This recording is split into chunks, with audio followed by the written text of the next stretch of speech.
Desde la pujante, innovadora y hermosa ciudad de Medellín, en Colombia, iniciamos nuestra celebración de culto a Dios en íntima devoción.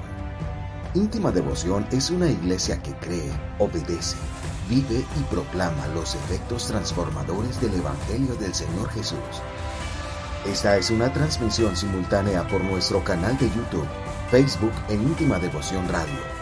Descarga gratuitamente nuestra aplicación en las tiendas iPhone y Android. Sean todos bienvenidos.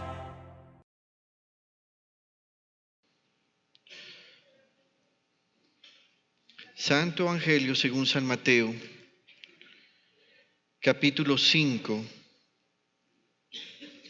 y vamos a leer los versículos 1 al 3. Leo en el nombre de Jesús. El Señor dice: Cuando el Señor Jesús vio a las multitudes, subió a la ladera de una montaña y se sentó. Sus discípulos se le acercaron y tomando él la palabra comenzó a enseñarles diciendo: Dichosos los pobres en espíritu, porque el reino de los cielos les pertenece. Padre, yo te doy gracias esta noche, en el nombre de Jesús el Señor, por tu palabra, por la oportunidad que nos das de congregarnos, por la oportunidad que nos das de escuchar tu palabra, por la oportunidad que nos das de ser sensibles a tu voz. Ruego, Señor, que esta palabra de esta noche sea de bendición para nosotros y para tu pueblo donde estén. En el nombre de Jesús, amén y amén. Siéntense un momento, por favor, hermanos. Quiero compartir con ustedes este mensaje que he titulado Pobres en espíritu, necesitados de un Redentor. Y esta noche quiero pedirles que tengan su Biblia a la mano. Hay unos textos que van a estar en pantalla y otros textos que quisiera que usted me acompañara a leer. El domingo pasado llegamos a la conclusión de que a quienes se refería el Señor Jesús como pobres en espíritu son aquellos que podríamos definir como un pobre en espíritu. Es alguien humilde y pequeño según su propio criterio. Es el tipo de persona que ve su necesidad de Dios y constantemente reconoce su condición pecaminosa. Se duele por la culpa y sabe que tiene necesidad de un Redentor. Eso fue lo que dijimos el domingo pasado. ¿Están de acuerdo que eso fue lo que dijimos el domingo pasado? ¿Entendieron el mensaje el domingo pasado? Gloria a Dios. Gracias, pastor. ¿Para ti fue de bendición? Bueno, gloria a Dios. Gloria a Dios. Entonces estuvimos viendo qué es la pobreza espiritual y quién es un pobre en el espíritu. Y por favor nunca olvide esto: todos los seres humanos estamos en pobreza espiritual, todos. Pero el pobre en espíritu al que se refiere Jesús el Señor es a aquel que reconoce su miseria pecaminosa y su necesidad de Dios. De hecho, mencioné dos versiones interpretativas de la Biblia. En la Nueva Traducción Viviente dice el texto: Dios bendice a los que son pobres en espíritu y se dan cuenta de la necesidad que tienen de Él, porque el reino del cielo les pertenece. En la versión Biblia al Día dice: Dichosos los que reconocen humildemente sus necesidades espirituales, porque de ellos es el reino de los cielos. Así que poníamos como ejemplo a dos tipos de personas: los que saben que tienen necesidad de Dios por su pobreza espiritual y los que, teniendo su pobreza espiritual, deciden no tener necesidad de Dios. Y permítame, le pongo un ejemplo. Y sé que nos pueden estar viendo personas de la religión tradicional católico-romana, pero tal vez usted es consciente de esto. Usted le dice a una persona católico-romana acerca de su pobreza espiritual y que tiene necesidad de Dios, y esas personas le dicen: no, yo voy a misa, yo rezo. Y cuando usted les confronta con respecto a su pecado, ellos dicen: no, yo arreglo esto con Dios. Pero si usted observa, casi siempre se están dirigiendo a deidades que ellos se han inventado, como el rezar a la Virgen María, hacer el rosario. Y permítame, le pongo un ejemplo. Hace algunas semanas atrás atendí a una dama que es católica. Ella quería preguntarme algo en relación a una situación que estaba viviendo sentimental. En esa relación sentimental, ella se ha ido a la cama, ha cometido fornicación con un hombre que no es su esposo, ni siquiera su novio, no es nada, se acaban de conocer.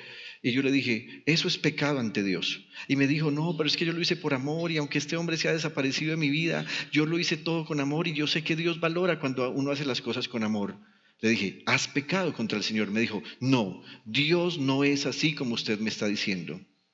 Yo hago el rosario, yo voy a misa, yo comparto limosnas, yo le doy a los pobres y a los necesitados. Hermanos, esa persona es pobre en espíritu y no lo quiere reconocer. El pobre en espíritu es el que se duele de su pecado, es el que sabe su realidad. Mire, cuántas veces uno como hombre se equivoca con su esposa.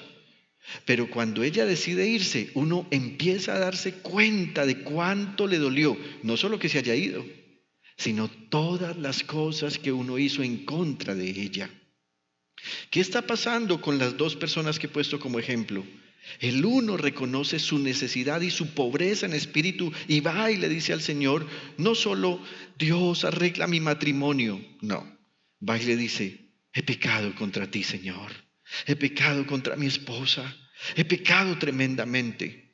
La otra persona dice, bueno, ya adulteré, voy, me baño, me lavo, me cambio la ropita, hago el rosario y todo quedó solucionado, nadie se dio cuenta.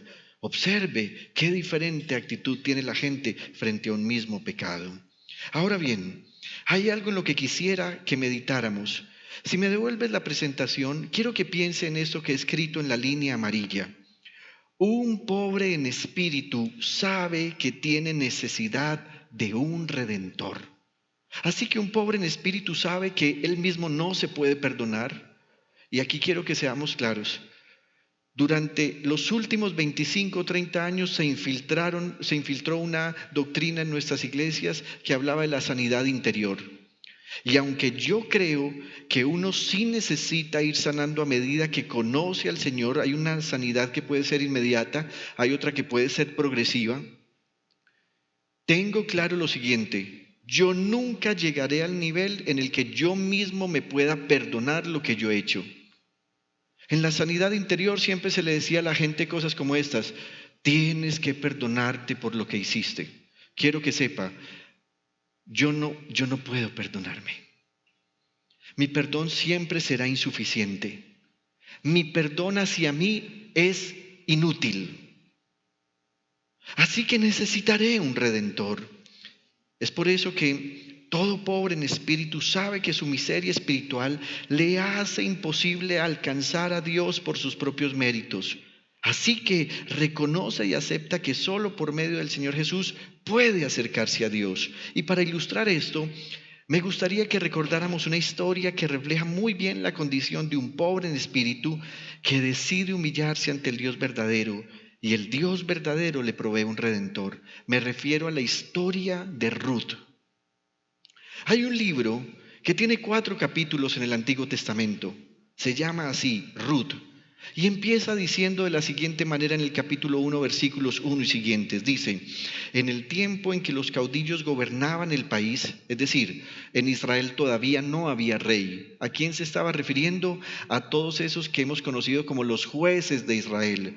Hace poco el pastor nos estuvo hablando de Débora, de Barak, también hubo otros que fueron, por ejemplo, Sansón, Jefté, Yair, Tola, Otoniel, fueron varios. Inclusive el mismo Samuel puede estar en ese rango de ser un juez de Israel.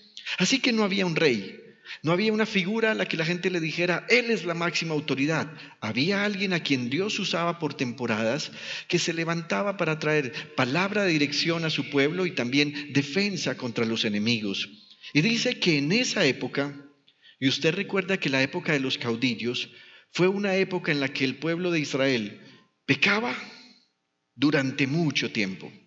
Venía una tremenda crisis alimentaria, en ocasiones venían pestes, siempre una constante, una tremenda pobreza económica y enemigos encima de ellos. Esa fue la constante.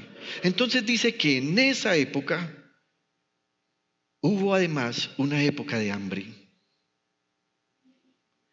Época de hambre que no hemos vivido nosotros en Colombia como sociedad. No ha sido una generalidad. Cuando la Biblia está diciendo que hubo una época de hambre, significa que escasamente se conseguían cositas para un poco de alimento y llevar el sustento diario con muy poca provisión. Significa que todo había desaparecido. Eso significa que la tierra no estaba dando fruto. Eso significa que del cielo no estaba descendiendo lluvia para que la tierra se regara. Eso significa que no había fertilizantes. Eso significa que los campesinos que estaban llevando la provisión a las grandes ciudades para que la gente se alimentara ya no tenía producto. Además significa que cuando la gente iba al mar a pescar no había peces.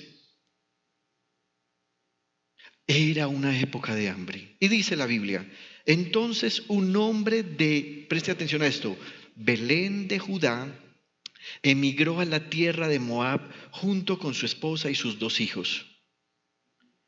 El hombre se llamaba Elimelec, su esposa se llamaba Noemí y sus 2 hijos Mahlón y Quilión, todos ellos efrateos de Belén de Judá.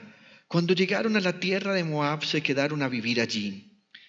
Estando allí ocurre algo que no tenía el hombre planeado.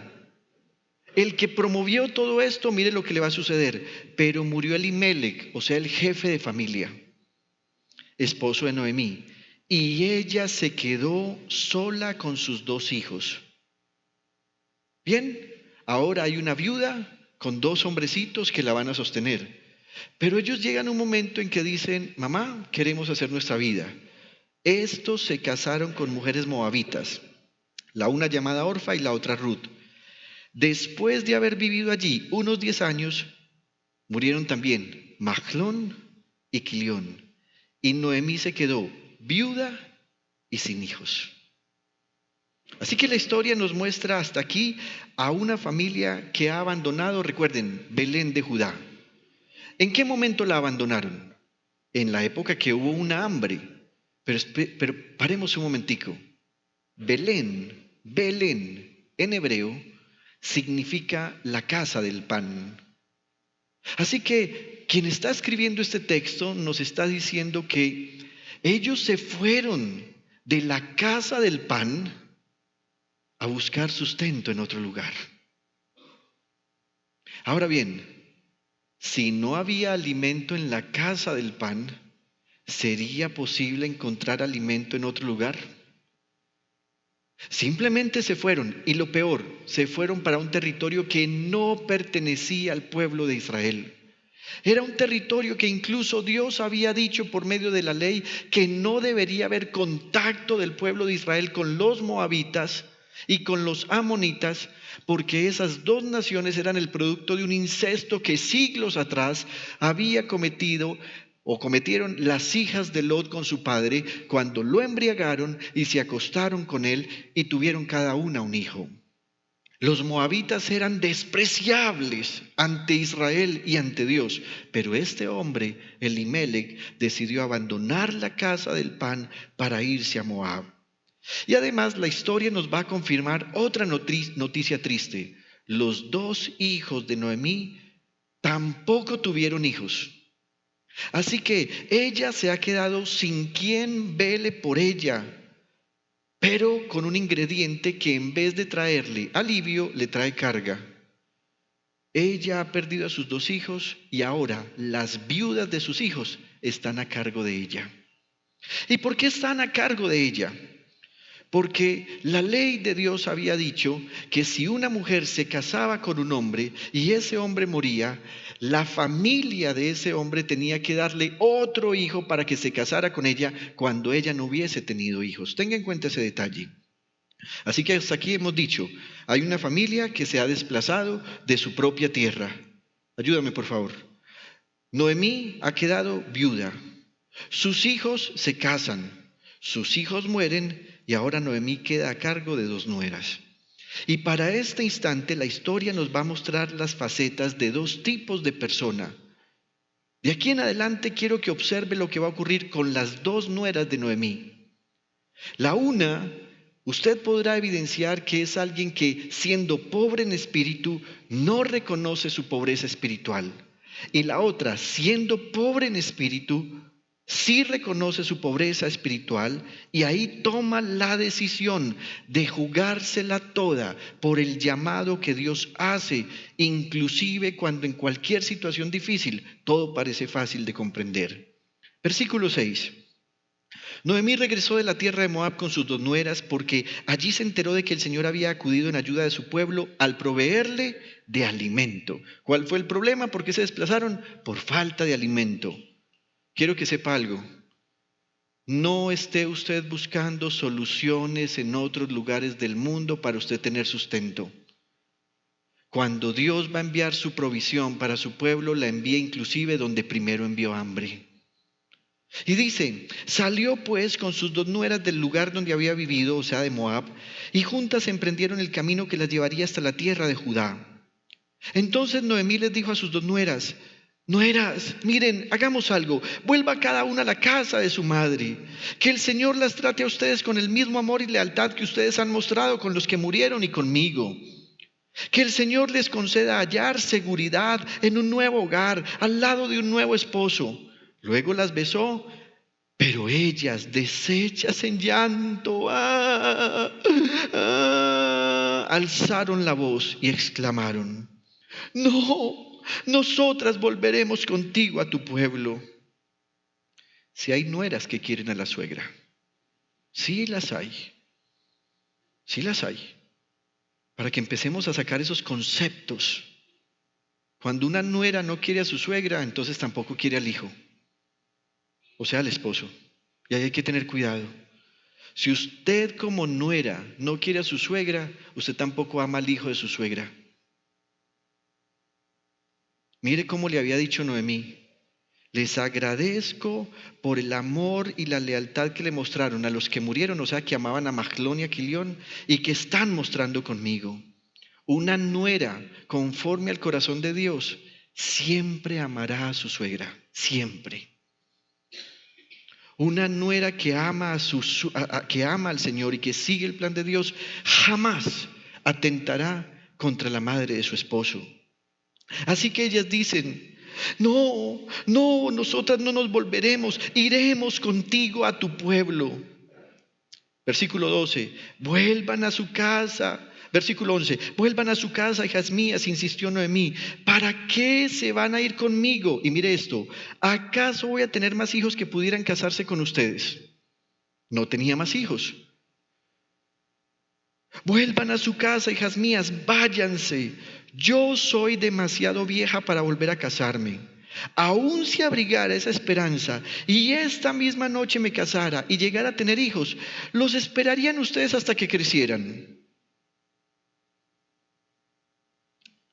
Y por ello se quedarían sin casarse. No, hijas mías, mi amargura es mayor que la de ustedes. La mano del Señor se ha levantado contra mí. Y preste atención a esto. Parece una queja contra el Señor, pero es una voz de alabanza. Es una voz de alabanza. Porque cuando alguien teme a Dios, sabe que inclusive sus propias desgracias vienen de parte de Dios. Cuando una persona no alaba a Dios, entonces siempre va a decir que el diablo está en contra de él. Y quiero que sepa, el diablo no es ni omnipotente, ni omnipresente, ni omnisciente. Saquémonos esa mentira. ¿Hay obras de oscuridad contra el pueblo de Dios? Claro, pero no es el diablo.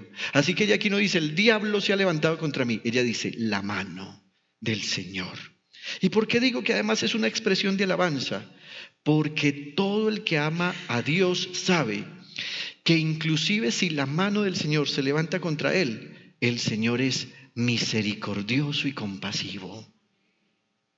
Una vez más alzaron la voz deshechas en llanto, pero mire lo que va a pasar.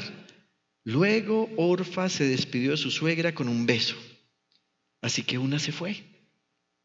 Bien, ya me dieron libertad, me voy. Pero Ruth se aferró a ella. Mira, dijo Noemí, tu cuñada se vuelve a su pueblo y a sus dioses, vuélvete con ella. Pero Ruth respondió, no insistas en que te abandone o en que me separe de ti, porque iré a donde tú vayas y viviré donde tú vivas. Tu pueblo será mi pueblo y tu Dios será mi Dios. Moriré donde tú mueras y allí seré sepultada. Y miren esto, una maldición autoimpuesta.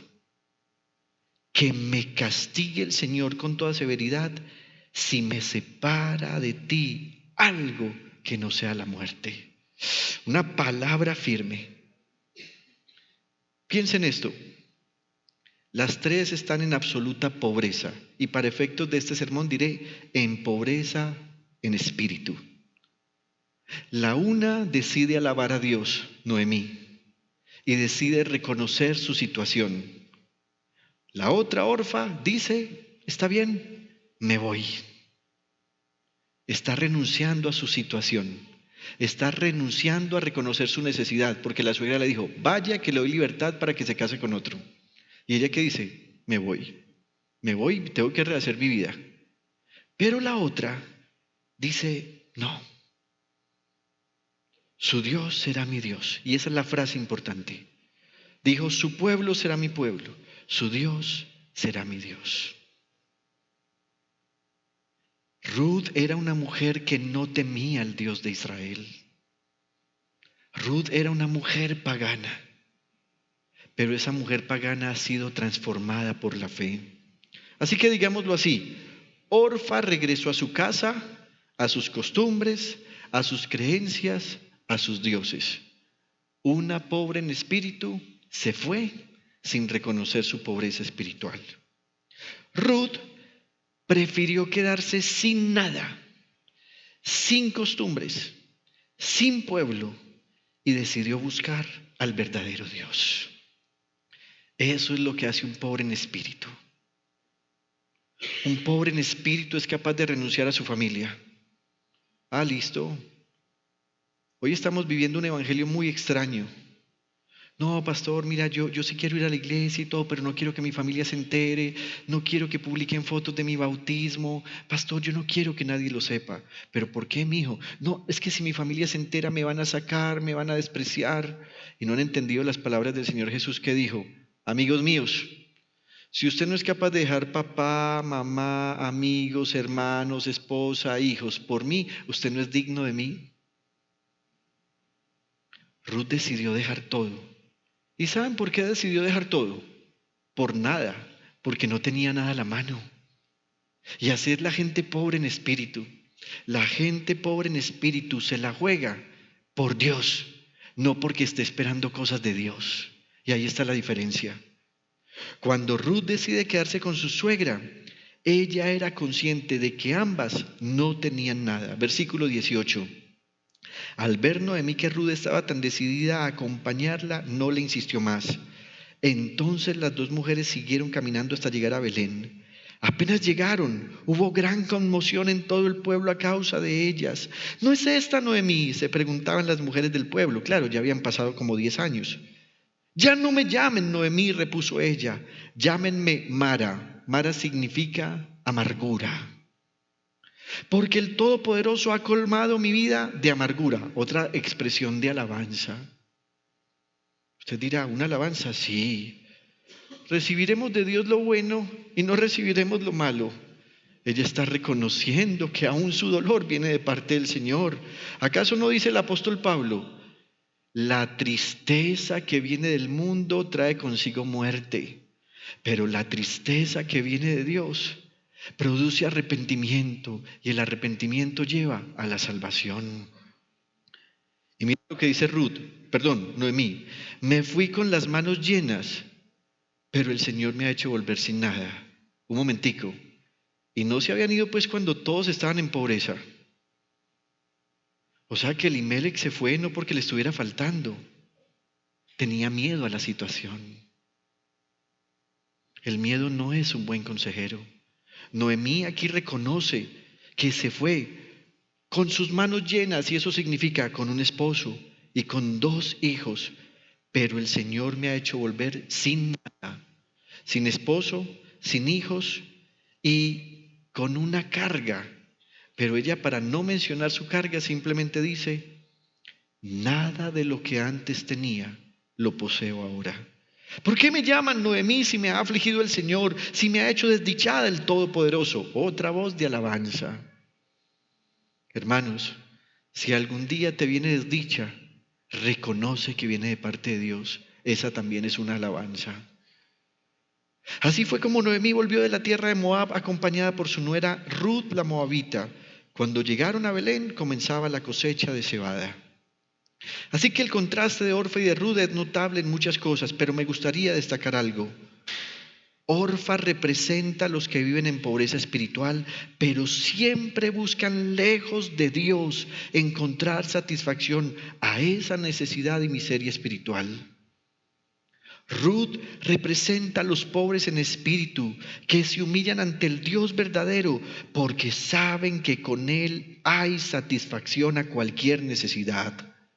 Orfa, la que se devolvió, representa a la gente que inclusive en las peores condiciones está tratando de hacer humanamente todo lo posible por sobrevivir y tratar de salir de su condición física. Ruth representa a los pobres en espíritu que saben que solo en Dios hay una opción para ser redimidos. Hemos llegado a este punto y quiero que nos centremos en Ruth. Ruth es el ejemplo de una persona que reconoce su miseria espiritual y por eso encuentro algunas cualidades que creo que nos pueden servir para entender nuestro papel en Cristo Jesús. Un pobre en espíritu siempre, primero, renuncia. Versículos 16 y 17 del capítulo 1. Pero Ruth respondió: no insistas en que te abandone o en que me separe de ti, porque iré a donde tú vayas y viviré donde tú vivas. Tu pueblo será mi pueblo y tu Dios será mi Dios. Moriré donde tú mueras y allí seré sepultada. Que me castigue el Señor con toda severidad si me separa de ti algo que no sea la muerte. Ruth renunció a su pasado. Ruth renunció a sus costumbres. Ruth renunció a su historia. Ruth renunció a todo eso porque en el fondo de su ser, en el fondo de su corazón, ella sabía que estando cerca de Dios podría comenzar una nueva historia. Lo segundo es que Ruth es el tipo de persona que se somete. En el capítulo 2 va a cambiar un poco la escena. Ya han llegado a Belén, ya están en su propia casa y en su propio territorio, pero no tienen alimento. Y mire lo que va a pasar. Versículo 2, y sucedió que Ruth la Moabita le dijo a Noemí: permíteme ir al campo a recoger las espigas que vaya dejando a alguien a quien yo le caiga bien. Anda, hija mía, le respondió su suegra. ¿Y por qué estoy diciendo que se somete? Hermanos, ¿a ustedes no les parece que según esta historia, Ruth ya estaba muy grande para andar pidiéndole permiso a su suegra? ¿Por qué será que el texto dice que ella lo que hace es pedirle permiso a su suegra para ir a buscar sustento? Era el tipo de mujer que se somete. Representa el tipo de persona que no está buscando su propia voluntad. Hermanos, si hay algo que impide que las personas que dicen estar en Cristo crezcan en la fe, es su falta de sumisión. Hoy tenemos esposas que creen que porque ganan mucho mejor salario que sus esposos, entonces ellas son las que mandan en la casa y deciden no sujetarse, no someterse. Hoy tenemos hijos que porque creen que ya están trabajando, entonces pueden aplastar las decisiones y las posiciones que sus padres tengan. Ese tipo de personas que nunca se someten, recuerden lo que dije el domingo pasado acerca del pecado, siempre serán dirigidos por el orgullo. Y el orgullo es el principio del pecado. ¿Qué hizo Ruth? Suegra, permíteme ir al campo. ¿Puedo hacerlo? ¿Puedo salir? E inclusive Noemí es un ejemplo porque le hubiera podido decir: ¿a usted qué le pasa? Usted está muy grande. ¿Se ha dado cuenta que hay padres así? Haga lo que quiera, usted ya está muy grande, usted ya tiene edad, usted no tiene que preguntarme nada. No es así, mis queridos hermanos. Aquí hay una sumisión que es mutua. Ella se somete para pedir permiso y la otra, Noemí, su suegra, se somete a la petición para autorizarla con humildad. Pero en tercer lugar, esa sumisión va a hacer que Ruth se encuentre con su Redentor, aunque no sepa que ese es su Redentor. Versículo 5. Ruth ha empezado a trabajar y empezó a rendirle mucho, trabajaba con ganas, con entusiasmo, sin perder el tiempo. Y quiero que sepa esto, por ser moabita, ella no fue a trabajar porque alguien le ofreció trabajo. La ley de Dios decía que cuando alguien estuviera recogiendo sus cultivos, sus cosechas, entonces no debía recoger todo al extremo. Debía dejar pequeñas porciones. E inclusive, si quienes estaban recogiendo algo se les caía al piso, no podían recogerlo, tenían que dejarlo en el piso. Esas pequeñas porciones que dejaban a propósito y esas que se caía, Dios había dicho que eran para los huérfanos, las viudas y los extranjeros. Así que de alguna manera era como ir a mendigar. No mendigaban exactamente. ¿Qué hizo Ruth? Encontró un campo y vio a muchos trabajadores y dijo, aquí hay oportunidad. Así que cuando los trabajadores iban adelante y ella veía que algo se había quedado atrás, ella iba y lo recogía y lo desgranaba. Si algo se caía, ella lo tomaba. Y dice la Biblia que llegó el dueño de ese campo, un hombre llamado Booz. ¿De quién es esa joven?, preguntó Booz al capataz de sus segadores. Es una joven moabita que volvió de la tierra de Moab con Noemí, le contestó el capataz. Ella me rogó que la dejara recoger espigas de entre las gavillas detrás de los segadores. No ha dejado de trabajar desde esta mañana que entró en el campo, hasta ahora que ha venido a descansar un rato en el cobertizo. Así que vos irá donde esta dama y le dirá a ella, escucha, hija mía, no vayas a recoger espigas a otro campo, ni te alejes de aquí, quédate junto a mis criadas. Fíjate bien en el campo donde se esté cosechando y síguelas. Ya les ordené a los criados que no te molesten. Y cuando tengas sed, ve a donde están las vasijas y bebe del agua que los criados hayan sacado. La ley de Dios no decía eso. La ley de Dios decía, no los molesten cuando recojan las gavillas ni lo que haya caído al suelo. Pero la ley de Dios no dijo que había que darles ni agua, ni alimento, ni sustento, ni nada. Vos es la representación de lo que hace el Señor en nuestra vida. Dios nos ve con gracia, nos habla con su voz y miren esto, nos instruye para que nos quedemos junto a Él. Qué linda posición la de vos. En vez de decir cosas como otra carga más, le dice a ella, no te vayas a ningún otro campo. Luego el versículo 10 nos va a decir que esa Ruth va a escuchar la voz de su Señor. Versículo 10. Ruth se inclinó hacia la tierra, se postró sobre su rostro y exclamó, la ley tampoco decía que el extranjero tenía que hacer esto. ¿Cómo es que le he caído tan bien a usted hasta el punto de fijarse en mí, siendo solo una extranjera? No sé si usted alguna vez de rodillas le ha preguntado al Señor algo así. Señor, ¿qué fue lo que viste en mí para que me miraras como me miras? ¿Acaso no hay personas mejores que yo? ¿Acaso no hay personas que no se han equivocado tanto como yo? ¿Por qué me miras con tanto afecto? ¿Cómo es que le he caído tan bien a usted? Versículo 11. Viene la respuesta de Booz que representa al Señor. Ya me han contado, le respondió Booz, todo lo que has hecho por tu suegra desde que murió tu esposo, cómo dejaste padre y madre y la tierra donde naciste y viniste a vivir con un pueblo que antes no conocías. Diga conmigo, los chismes vuelan. Esa conversación había sido en privado, la de Noemí con Orfa y con Ruth.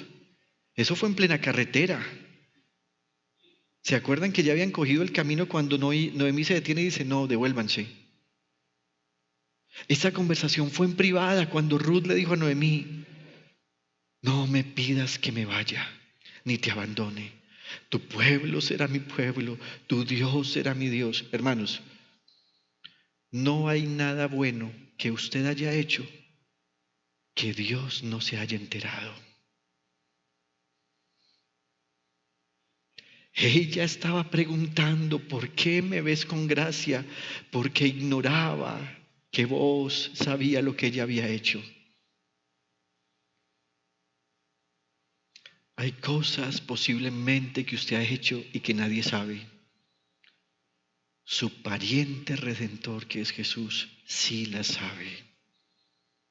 Él sabe lo que usted hizo con sus padres. Él sabe lo que usted hizo con sus hermanos. Él sabe lo que usted hizo con sus hijos. Él sabe lo que usted ha hecho con gente que no es de su propia sangre. Versículo 12. Que el Señor te recompense por lo que has hecho. Que el Señor Dios de Israel, bajo cuyas alas has venido a refugiarte, te lo pague con creces. Y miren la respuesta de esta mujer, de esta pobre en espíritu.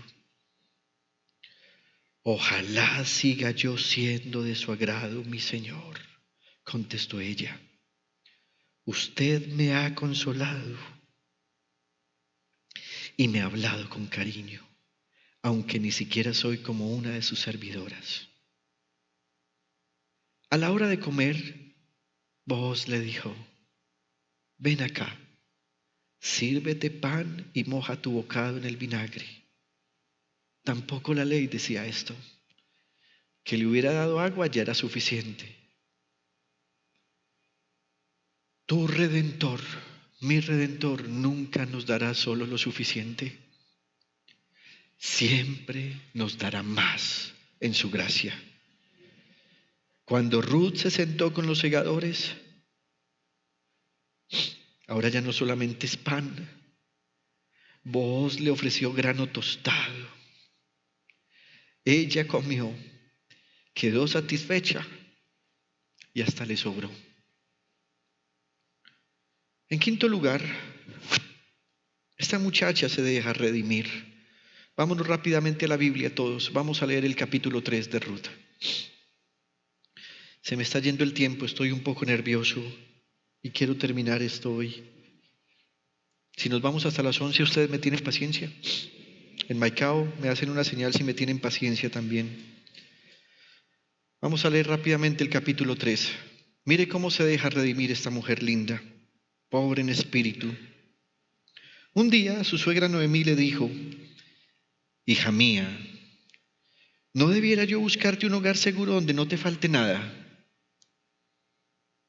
Cuando alguien te ofrezca novio o novia y sea una persona de Dios, escucha. Además, ¿acaso Booz con cuyas criadas has estado no es nuestro pariente? Pues bien, él va esta noche a la era para aventar la cebada. Báñate y perfúmate y ponte tu mejor ropa. Baja luego a la era, pero no dejes que él se dé cuenta de que estás allí hasta que haya terminado de comer y beber. Cuando se vaya a dormir, te fijas dónde se acuesta. Luego vas, le destapas los pies y te acuestas allí. Verás que él mismo te dice lo que tienes que hacer. Y miren la respuesta. Ella no dijo, ay, suegra, no, yo ya estuve casada, suegra, no. Suegra, ¿usted por qué me...? No, ese tema no, suegra, ese tema está cancelado para mí. Versículo 5. Haré todo lo que me has dicho, respondió Ruth. Un pobre en espíritu siempre es decidido. Un pobre en espíritu no vive por lo que le ocurrió en el pasado. Un pobre en espíritu está siempre pensando en lo que tiene adelante en su futuro. Y bajó a la era e hizo todo lo que su suegra le había mandado. ¿Qué le había mandado su suegra? Báñate, perfúmate y ponte tu mejor ropa. Es decir, se fue bombi. Por donde pasaba quedaba el aroma. Booz comió y bebió y se puso alegre. Luego se fue a dormir detrás del montón de grano. Más tarde Ruth se acercó sigilosamente, le destapó los pies y se acostó allí.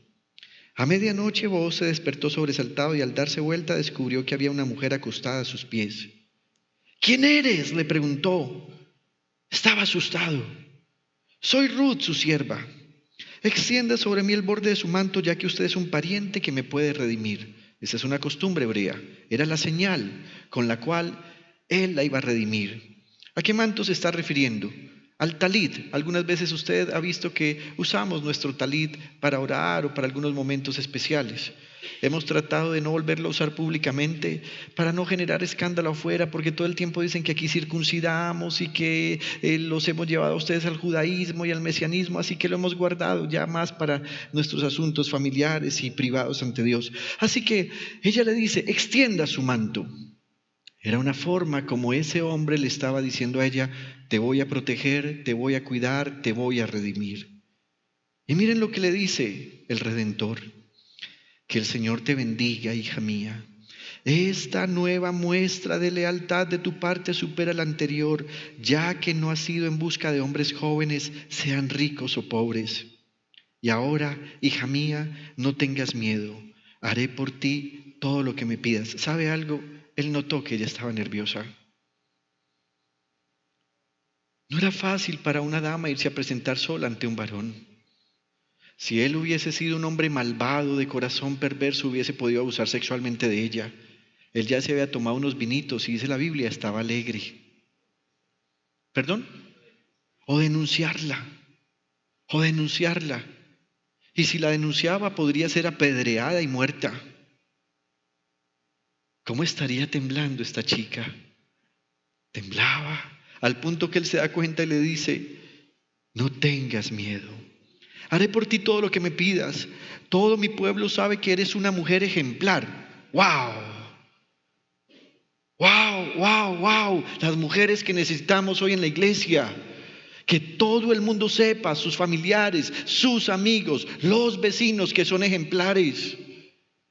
Dice, todo mi pueblo sabe que eres una mujer ejemplar. Ahora bien, aunque es cierto que soy un pariente que puede redimirte, hay otro más cercano que yo.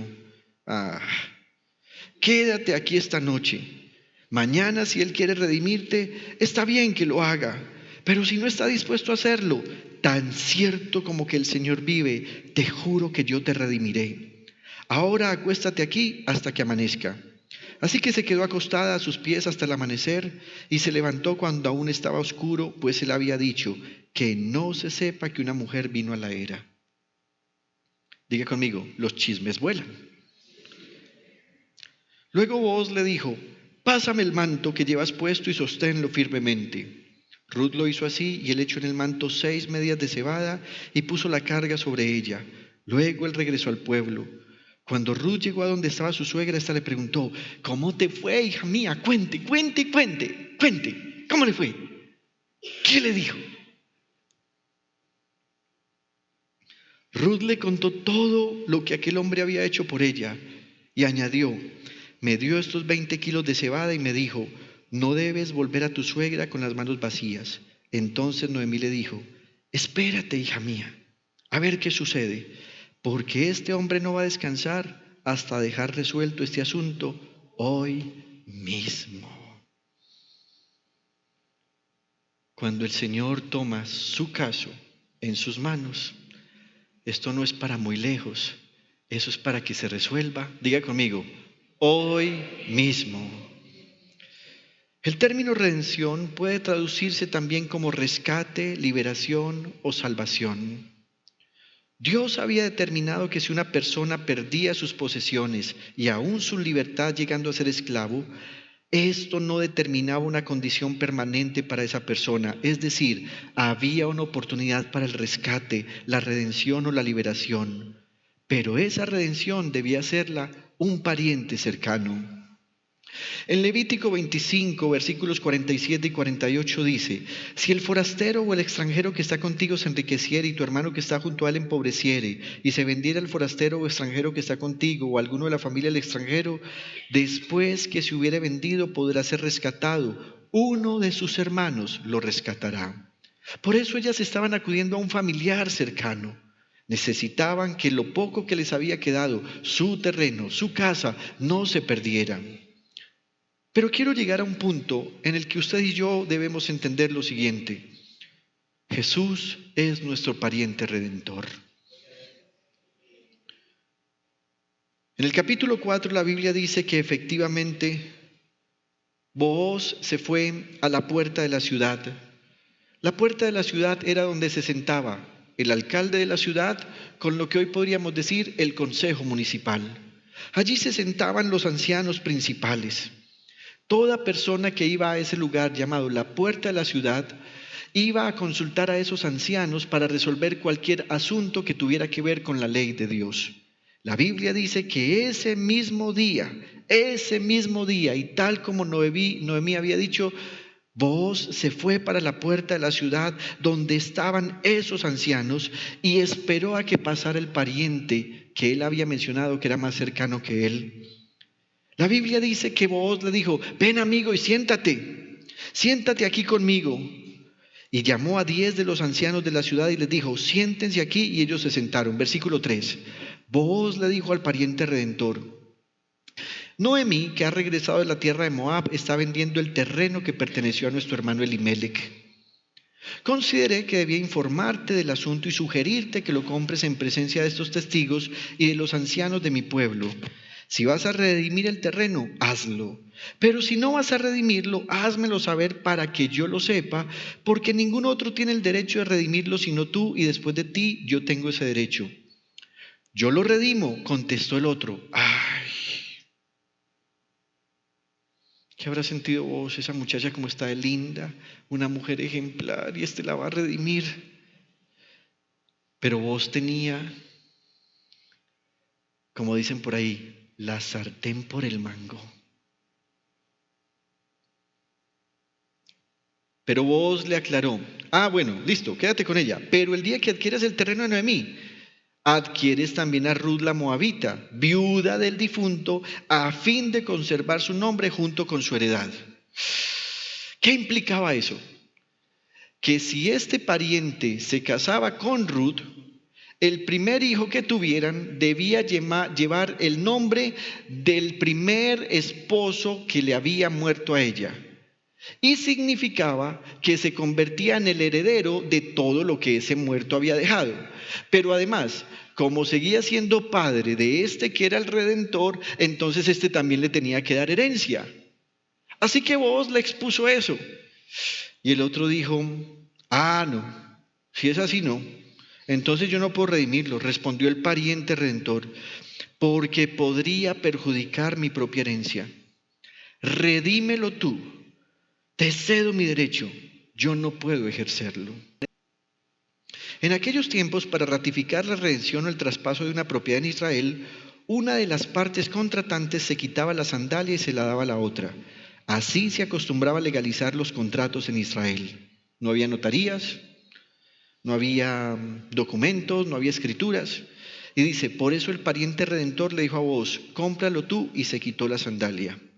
Entonces Booz proclamó ante los ancianos y ante todo el pueblo: hoy son ustedes testigos de que le he comprado a Noemí toda la propiedad de Elimelec, Quilión y Mahlón, y de que he tomado como esposa a Ruth la Moabita, viuda de Mahlón, a fin de preservar el nombre del difunto con su heredad, para que su nombre no desaparezca entre su familia ni de los registros del pueblo. Hoy son ustedes testigos. Jesús es nuestro pariente redentor. En Hebreos capítulo 2, versículo 10 y siguientes dice: en efecto, a fin de llevar a muchos hijos a la gloria, convenía que Dios, para quien y por medio de quien todo existe, perfeccionara mediante el sufrimiento al autor de la salvación de ellos.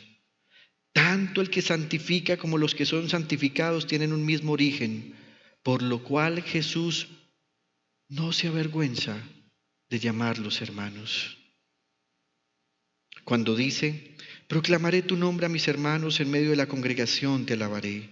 En otra parte dice: yo confiaré en Él, aquí estoy yo con los hermanos que Dios me ha dado. Hermanos, ¿saben algo?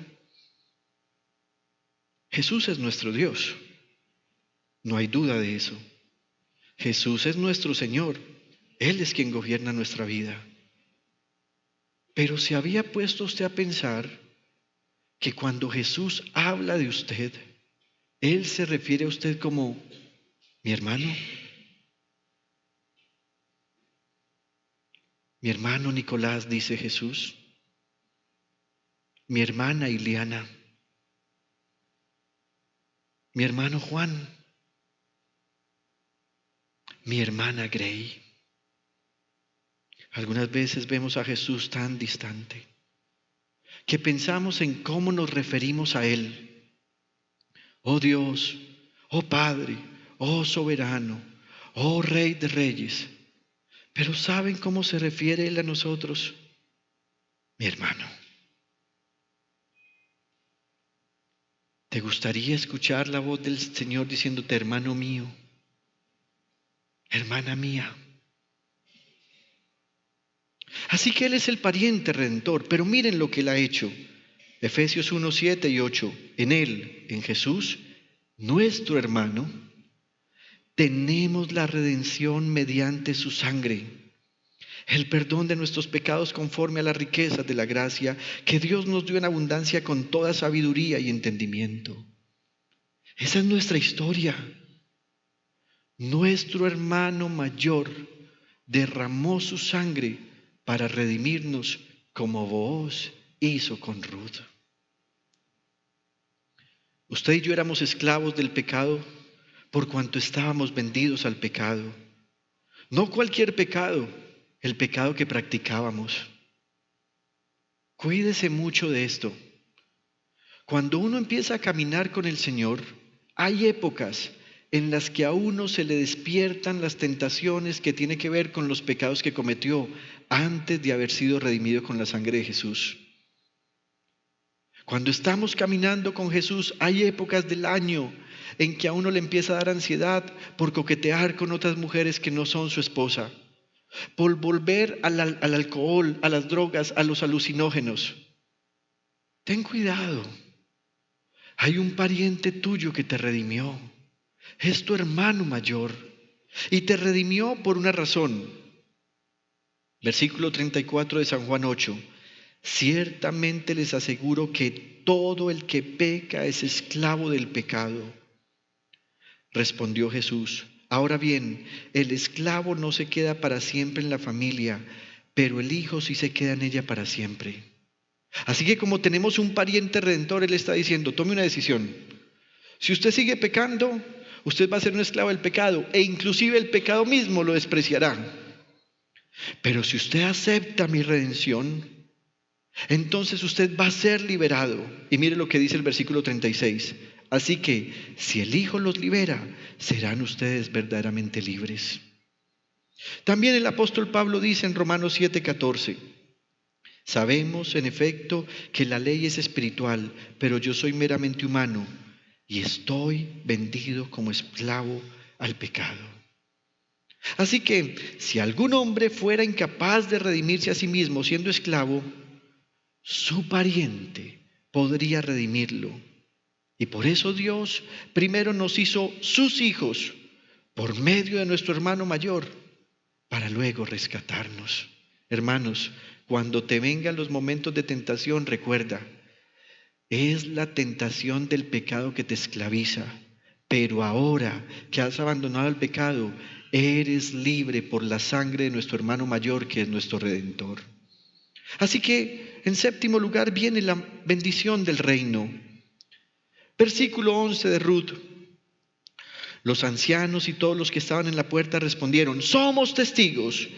Que el Señor haga que la mujer que va a formar parte de tu hogar sea como Raquel y Lea, quienes juntas edificaron el pueblo de Israel. Que sea su nombre ilustre en Efrata y que adquieras renombre en Belén. Que por medio de esta joven el Señor te conceda una descendencia tal que tu familia sea como la de Fares, el hijo que Tamar le dio a Judá. Así que Booz tomó a Ruth y se casó con ella. Cuando se unieron, el Señor le concedió quedar embarazada, de modo que tuvo un hijo. Las mujeres le decían a Noemí: alabado sea el Señor que no te ha dejado hoy sin un redentor, que llegue a tener renombre en Israel. Qué curioso, el redentor era Booz para Ruth, pero para Noemí el redentor era su nieto. Este niño renovará tu vida y te sustentará en la vejez, porque lo ha dado a luz tu nuera, que te ama y es para ti mejor que 7 hijos. Pilas pues, nueras, pilas. De verdad, sean nueras santas. Aquí podríamos sacar un refrán: una buena nuera es mejor que 7 hijos. Eso es lo que están diciendo acá. Una buena nuera es mejor que 7 hijos. Noemí tomó al niño, lo puso en su regazo y se encargó de criarlo. Las vecinas decían: Noemí ha tenido un hijo, y lo llamaron Obed. Y atención a esto: este fue el padre de Isaí, padre de David. Así que este es el linaje de Fares. Fares fue el padre de Jezrón, Jezrón el padre de Ran, Ran el padre de Aminadab, Aminadab el padre de Naasón, Naasón el padre de Salmón, Salmón el padre de Booz, nuestro pariente redentor, Booz el padre de Obed, este niño recién nacido, Obed el padre de Isaí, e Isaí el padre de David. Esta mujer Ruth, pobre en espíritu, que se decidió por buscar al Dios verdadero de Israel y que fue redimida, es una de las pocas mujeres que hace parte de la genealogía de nuestro Señor Jesucristo. En Mateo 1:1 y luego saltamos al 5 y al 6 dice: tabla genealógica de Jesucristo, hijo de David, hijo de Abraham. Salmón, padre de Booz, cuya madre fue Rahab. Booz, padre de Obed, cuya madre fue Ruth. Obed, padre de Isaí. Y mire ya cómo va a mencionar a David. En los versículos anteriores había mencionado a Isaí como padre de David, pero mire aquí cómo se va a referir: e Isaí, padre del rey David. Así que, a manera de reflexión, quisiera que usted pensara en las siguientes preguntas. ¿Te has sentido alguna vez como Noemí? Devastado, fracasado, amargado y sin nada. ¿Te identificas con Orfa o con Ruth?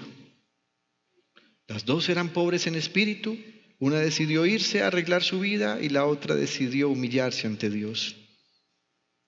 ¿Qué piensas al saber que, así como Booz fue con Ruth, Jesús es tu pariente redentor?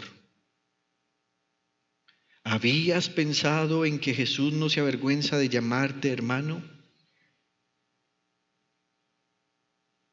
¿Te has humillado ante el Señor como lo hizo Ruth cuando se inclinó ante Booz?